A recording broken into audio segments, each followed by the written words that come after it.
Chapter 4. Truth and Lies. On the 27th day of April, the guards took my mother and James to Lancaster Castle, and my life at Reed Hall began. Suddenly it was spring. The sky was blue, and there were beautiful flowers on the hills. From Reed Hall, Pendle Hill looked different. It looked smaller, and it was not so important in my life. Sometimes I walked along Sabden Brook to Sabden, and then to Newchurch, and I felt happy to be near Pendle Hill again. But I never visited Malkin Tower again. Spring changed into summer, and in August I went to Lancaster with Mr. Noel. Lancaster was 30 miles from Reed Hall, and I got very tired because I sat on a horse for hours. It was a big, noisy town. I never saw so many people before in my life, and I felt afraid. The trial of the Witches of Pendle began at Lancaster Castle on the 18th day of August, and the judge was an important man from London.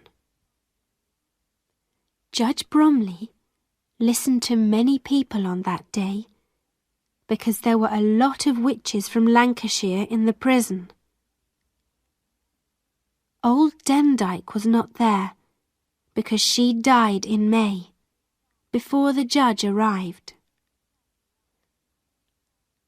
I waited with Mr. Noel's servant, and, when a guard called my name, I went through a big door and saw the judge behind a table. Judge Bromley was rich and important, but his eyes were cold. Suddenly, I saw my mother. She was dirty and very thin. When she saw me, her face went red. My hair was clean now, and I wore shoes and an expensive dress.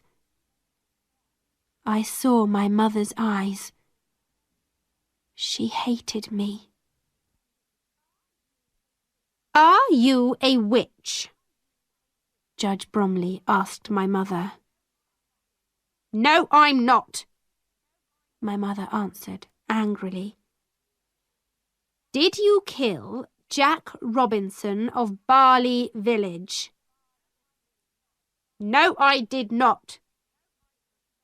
"Janet Device is here," a voice said quietly.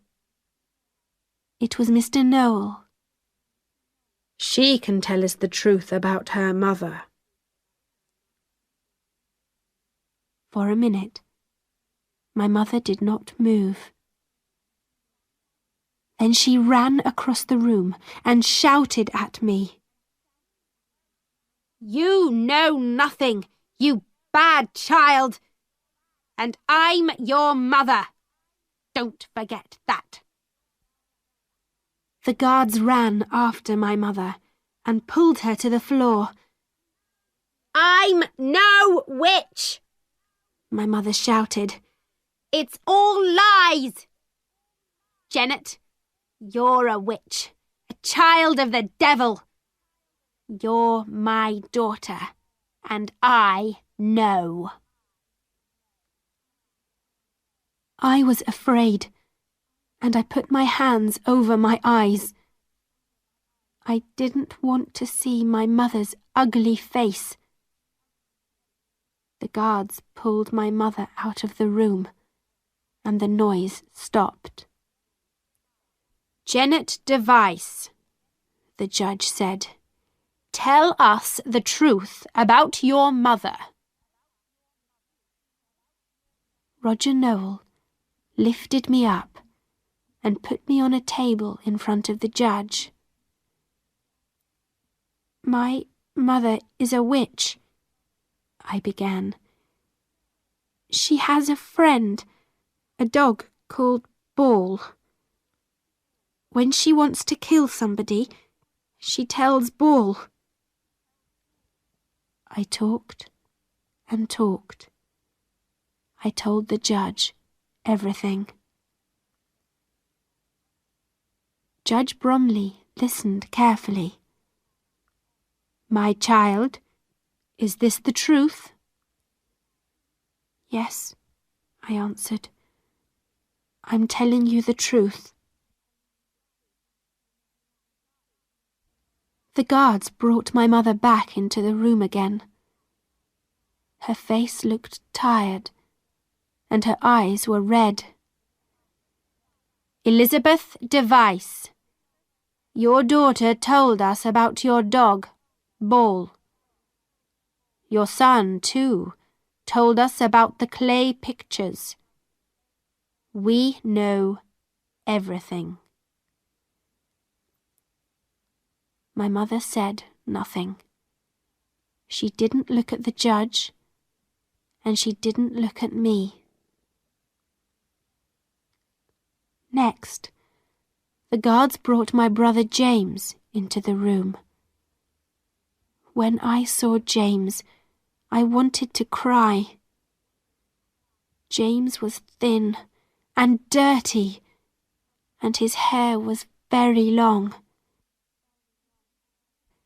He looked at the judge and at all the rich and important men in the room, and he began to cry. Then he sat down on the floor. "Stand up, James Device," Judge Bromley said. The guards pulled James up, but he fell to the floor again. "You killed Mr. Duckworth," Judge Bromley said. "I wanted a shirt," James cried. "Is your brother a witch?" Judge Bromley asked me. "Yes," I said. My brother sat on the floor, his mouth open. He looked at me, but he didn't know me. I was clean and fat because of all the good food at Reed Hall. "James told me about his friend Dandy," I began. "Dandy was the devil and—" James heard the name Dandy, and he began to cry again. "I want Dandy! I want to go home!" The guards pulled him up from the floor and took him out of the room. I never saw my brother again.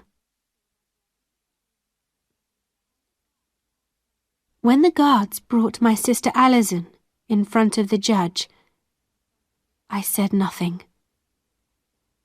John Law, the peddler, came into the room. He was a thin man now. He walked slowly, and he talked slowly, and his face looked ill. He told the judge about that day near Colne, when Alison cursed him, and her dog ran after him. "I'm sorry," Alison said. "I was angry with you that day, but I'm sorry now." Alison's eyes were dark and afraid, but she had no friends in that room, and nobody wanted to listen to her. Then Mr. Noel took me out, and I waited with his servant in a different room.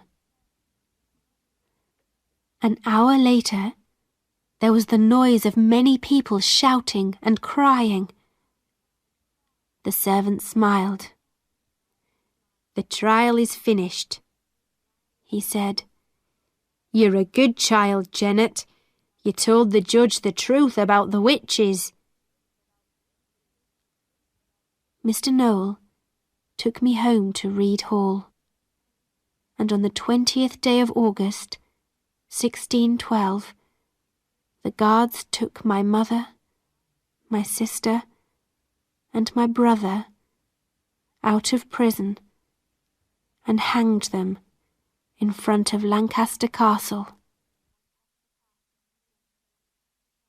And so I lost my family. When I was a child, I wanted to be happy. I wanted to be warm, to wear shoes, to eat good food. I wanted someone to take care of me. That's all. My mother gave me nothing. She gave me no love. She never took care of me. Because my mother was a witch, my father ran away, and I never knew him. My father was a rich man without a name, and I lived, hungry and cold, with a witch. And so I told Judge Bromley the truth about my family. Was I wrong? I don't know. I was happy for years at Reed Hall. For 21 years I forgot my family. I learnt to cook for the Noel family. I worked many hours every day, but I was warm and I ate good food. Every Sunday, in my best dress, I went to church. Every summer, I walked over Pendle Hill. I never thought about my family because I was happy at Reed Hall.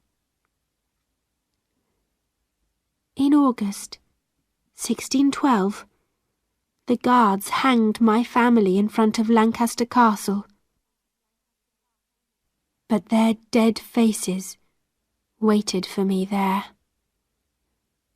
And a year ago, in 1633, when the guards put me in the prison in Lancaster Castle, I met them again.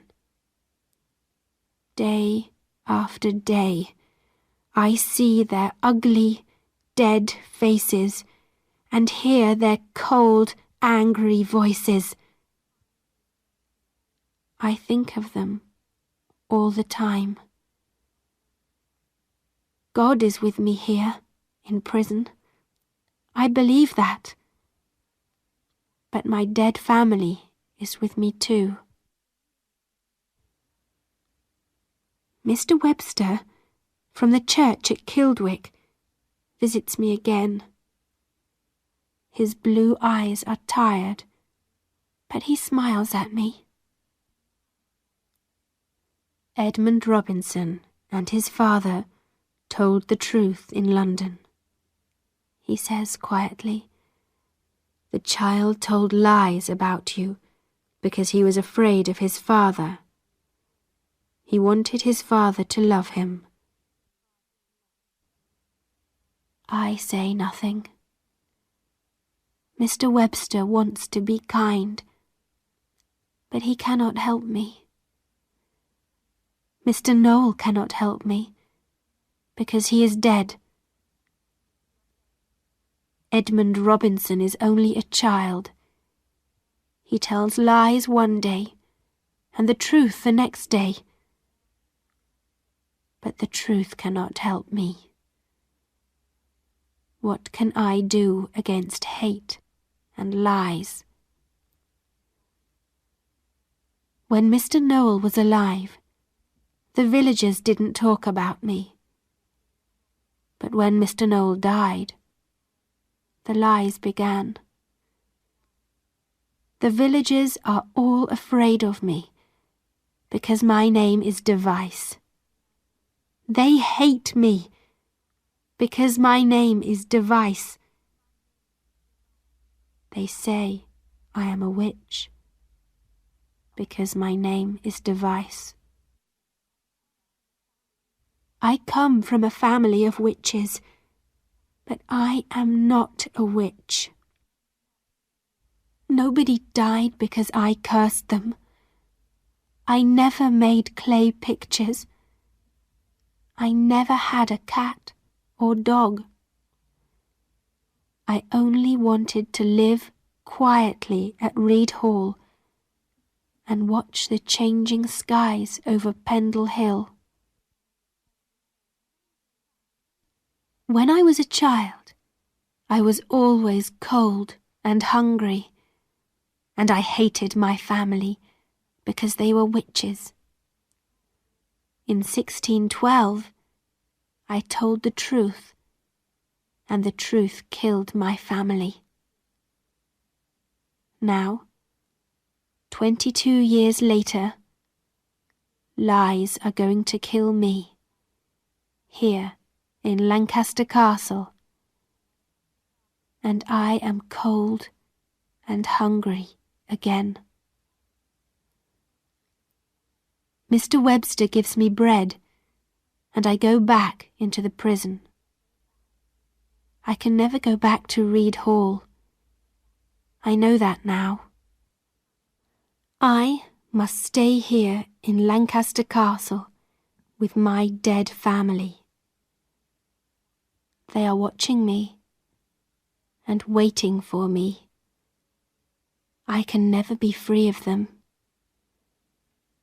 This is my true story, and I want to finish it now.